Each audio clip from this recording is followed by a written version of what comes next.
আসসালামু আলাইকুম দর্শক, চলে এলাম সত্যের সন্ধানী আলোর পথ এর আরও একটি নতুন ভিডিও নিয়ে।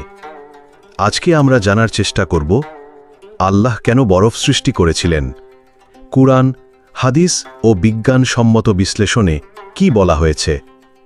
আমরা জানি বরফ দেখতে যেমন সুন্দর, তেমনি এটি রহস্যময়। কিন্তু কখনো কি ভেবেছেন আল্লাহ কেন বরফ সৃষ্টি করেছেন? চলুন কুরআন, হাদিস এবং বিজ্ঞানের আলোকে জানি এই প্রশ্নের গভীর অর্থ। কুরআনের দৃষ্টিতে বরফের সৃষ্টি, সূরা আন-নূর, আয়াত 43। আল্লাহ আকাশ থেকে শিলাবৃষ্টি বর্ষণ করেন, যাকে ইচ্ছা তিনি তা দ্বারা আঘাত করেন এবং যাকে ইচ্ছা তা থেকে বাঁচিয়ে রাখেন।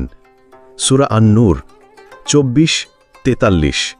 এখানে বরদ শব্দ ব্যবহার করা হয়েছে, যেই শব্দের অর্থ শিলাবৃষ্টি বা বরফ। এটি আল্লাহর কুদরতের এক নিদর্শন।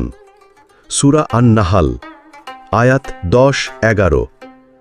তিনি আকাশ থেকে পানি বর্ষণ করেন এবং তোমাদের জন্য ফলমূল উৎপন্ন করেন। সূরা আন-নাহাল 16-10-11।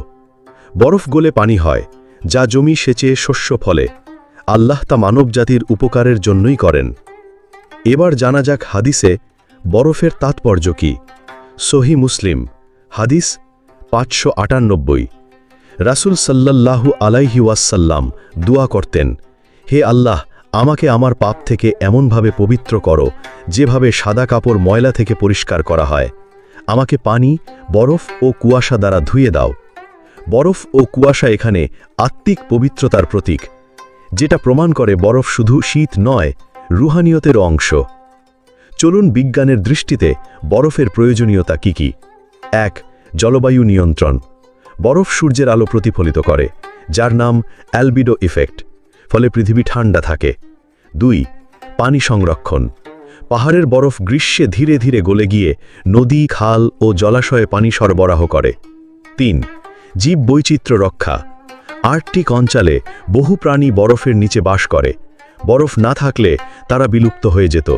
4. পরিবেশগত বিপর্যয় রোধ। বরফ গলে গেলে সমুদ্রপৃষ্ঠ বাড়ে, তাই বরফ থাকা মানে পৃথিবীর ভারসাম্য রক্ষা। পরিশেষে ইসলাম এবং বিজ্ঞান যা বলে। ইসলাম বলে বরফ হচ্ছে আল্লাহর কুদরতের এক অপূর্ব নিদর্শন। এটা শুধু পানি নয়, পবিত্রতা, প্রাণের উৎস, পরিবেশ রক্ষার মাধ্যম। বিজ্ঞানও বলে বরফ না থাকলে পৃথিবী উষ্ণ হয়ে যেত, জীবন টিকত না। অতএব বরফ সৃষ্টি আল্লাহর রহমতেরই আরেকটি অংশ। আজ এই পর্যন্তই।